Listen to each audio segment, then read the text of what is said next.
What's up, insecticidal gang?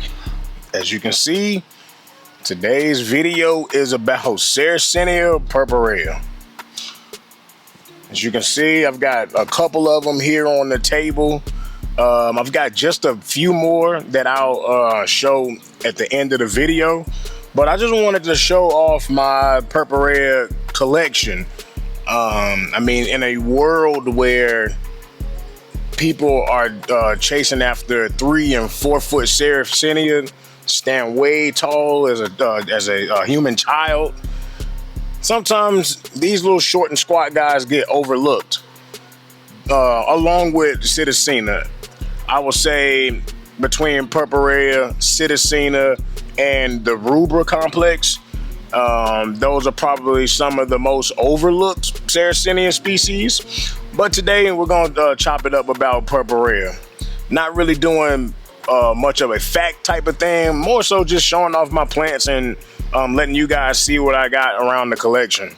So right here, you can see I've got some big pots, some medium pots, and some small pots. It just depends on the size of the pot when I went around doing my repotting, what size that plant was. But so with Sarracenia Purpurea, we're gonna talk about the 3 different subspecies. I'm including Rosea in that, Purpurea subspecies venosa, and then subspecies Purpurea. So these 3 pots, I'll start with those. These are all subspecies Purpurea, meaning these are purps that live in the northern regions of the United States. They go all the way up into Canada, and which one of these guys has some parentage up. This one right here has the father of this plant was Canadian. What does it say? Central County. Yep. So the pod parent or the mother was from Pennsylvania. The father plant was from Canada. This one is from Niagara County, up north as well. And this is the one of the Central County Purpurea right here. It's been a really great grower for me. If you live in a really hot climate, they can struggle a little bit if you don't provide them with a little bit of shade when it gets super hot in the summer. But here, I'm in North Carolina, I've never had that happen. This guy right here grew really well for me last year, all through the summer, and not once skipped a beat. This is my first year with these 2, but the trend still seems like it's about the same. I actually had temperatures almost at 100 degrees last week, and these guys didn't bat an eye. The little bit of crispy leaves you see here are literally traps from last growing season. I got these from my homeboy Paul. I'll link his Instagram account in the description, so you guys can go follow him and run his likes and subscriptions up over on Instagram, or his follows. But I got both of these purps, or actually I got all 3 of these purps from him. I got this one from him last year, and then these 2, like I said, a couple months ago. And when he sent them, all of these pictures were on them. All of the brown crispy ones were on it already, and they still have color to them. So man, these things have some really good longevity. This one right here has got some really good color. I'll turn this pot around so you can see the inside of the lid. I really like purps that have a lot of veins in them. You know, some of the veinless ones, like this one, and then this one, I guess you would consider this one veinless too. They're cool, but the ones with that variance in color and the veins, they kind of tip the scale for me a little bit. So, but you know, the northern purps, again, if I remember correctly, their range is from like maybe Northern Virginia into Maryland on up through Canada. And then you have the subspecies venosa, which is what we'll talk about next, which I think I might have to look and see what this one, I just broke it. That's actually a Rosea. So this one is a venosa, if I remember correctly. I know for a fact that one is, because that's Brunswick Beauty, and this one right here may be a Venosa. But like I said, I'm not going to dig into the science on the differences. I would literally have to read it out because I don't remember off the top of my head. I know something about pubescence and lid shape and trap size and things like that. So, like I said, I'm just here to show the plants off, not necessarily educate on this particular video. But you do have open top pictures. So when you see the really, really nice open top hybrid plants, a lot of times their parents have Purpurea in them. You know, these fill with rainwater when it rains, and that's used as a way to trap bugs and digest them. I personally don't go around and fill the pitchers with with water. If it happens, it happens. If it doesn't, I don't really worry too much about it. But what I do is I'll go around and fertilize my purps, because here my purps don't catch as many bugs as I would like them to. They definitely lack in that area in comparison to like flavas, leucophyllus, and alatas. So what I do is I take Osmocote, which is a pelletized fertilizer, the pink bottle, Osmocote Plus. I'll put that on the screen. I take one pellet and just drop it in each pitcher, and they respond really well to that. And you really only have to do it maybe once or twice per season. I do it right as they're coming out of dormancy because, like I said earlier, these things still have traps on them from last year. Like these two traps right here on this Rosea Fat Chance, which is a Larry Millichamp cultivar. Those traps are from last year too. So what I'll do is I'll go to the old pictures, drop one in there before the new ones start growing in, and as the new ones are opening, I just drop one in the new ones, and it sends them into hyperdrive. If you have liquid fertilizer like Max Seed, you can do the same thing with those and just squirt a couple milliliters of Max C in each pitcher. You know, at pretty high concentration too. Like I use full strength, which comes out at 600 ppm on a TDS reader. But yeah, you have, I mean, that's pretty much it though. I mean, same thing with everything else. Full sun, full sun, full sun. You know, in the wild, some of these do grow in some shaded areas, but I grow mine in full sun. They do extremely well in it with no issues. Just keep the roots cool. That's why I have these in these big pots like this, because these things grow some seriously long roots. Like this plant right here, the roots are probably down here. If I remember correctly, when I potted it up, I would have to go back and look through my pictures.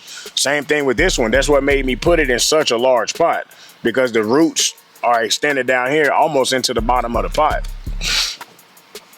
I do have a mountain variety, which is Purpurea subspecies Venosa variation Montana. It's a long name, but this is one of the Montanas right here. Really love the trap shape, as you can see. These, you do have to make sure you put them in a decent sized pot to keep those roots cool, because them being a mountain species, they like it a little more on the cooler side, like Oreophila, for instance.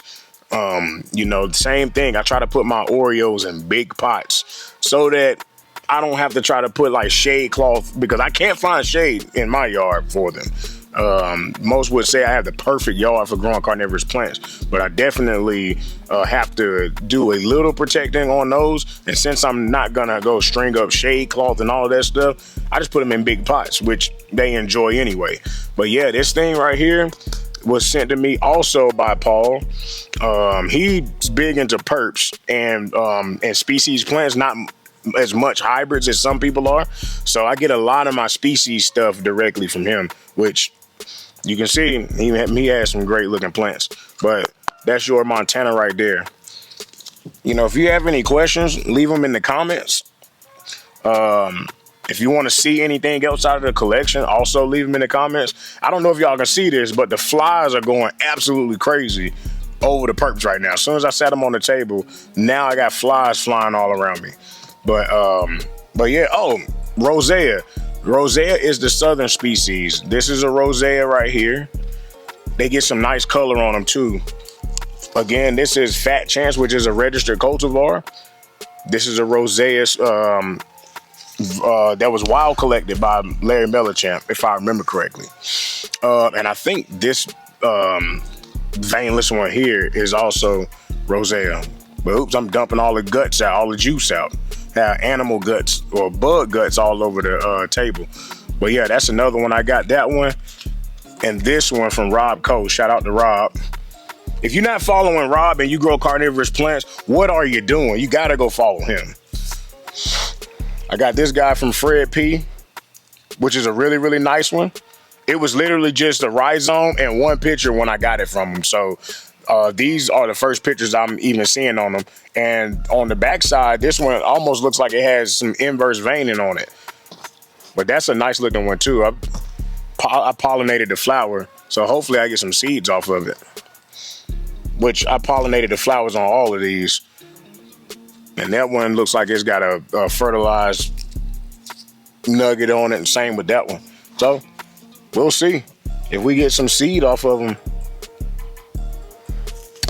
But yeah, I appreciate y'all taking a look. I'm gonna show y'all a couple more because I have a really, really nice location, Tatnall County, I think Georgia. I think Tatnall is in Georgia. Tatnall County, Georgia, Purp Venosa in my bog garden. That is fire. You gotta see it. Y'all just sit tight. All right, this is the Tatnall County Purp that I was telling y'all about. This thing is absolutely gorgeous. Look at the colors on it, on the pictures. I told y'all I like the ones that had the veining a little bit more than just the solid color purps.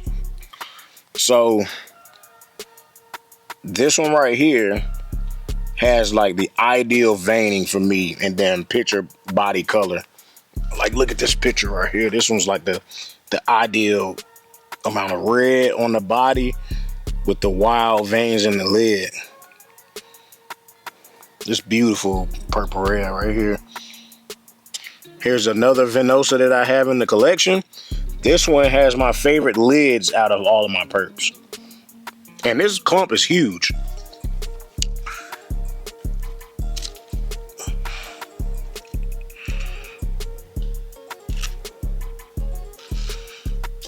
This clump is like a foot across. I don't know if you can tell on the video, but this clump is easily a foot across, but I love the frilly lids on them. On those pictures.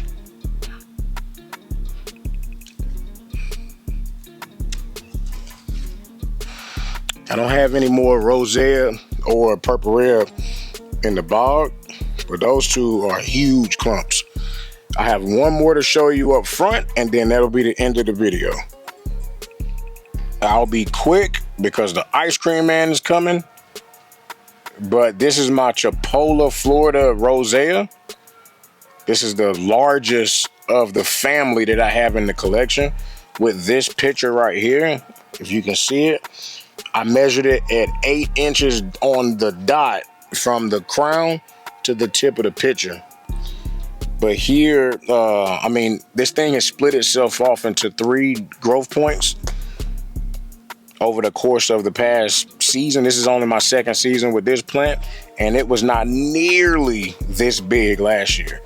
I mean, it's just put on some incredible size. The color still looks great. It's just a really, really nice looking plant. This is a prime example of why you have to give Sarracenia space when you're building bogs. I see people trying to put, you know, purps with 3 fly traps, 2 sundews, and a flava and a leuco in an 8-inch bog. And this right here is why that does not work out for very long. But yeah, give your plant some space. These little things were baby seedlings last year, and they're getting big, so they need their own space too, which they'll be repotted this winter. But thank you guys for checking out the video. I hope you guys like my plants, and I'll be back with more.